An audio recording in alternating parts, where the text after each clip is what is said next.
Hello mga guys, good morning mga kananay.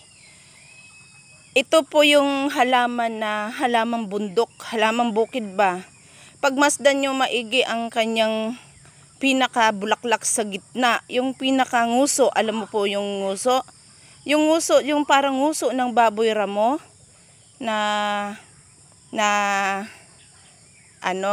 baboy ramong gala. Yan po pagmasdan nyo po.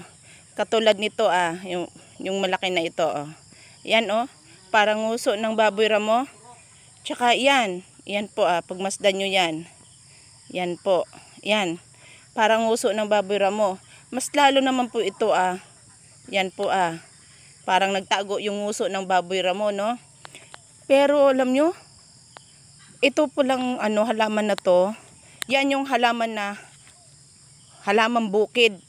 Yung halaman bundok ba? Yan Alam mo, kinukuha ko, tinatanim ko. Kasi pinagmasdan ko yung halaman niya kasi ang ganda tingnan.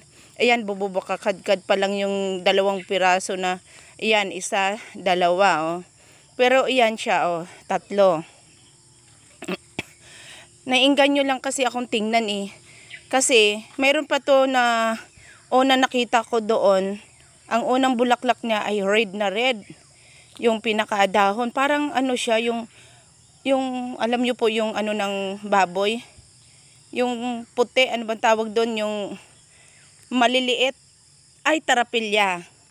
Style na parang tarapilya siya pagka namumukadkad. Yung bulaklak niya, ito ang pinakamalaki. Pero nasa gitna, parang nguso ng baboy ramo. Ayan po Ang ganda kaya tingnan, mga kananay.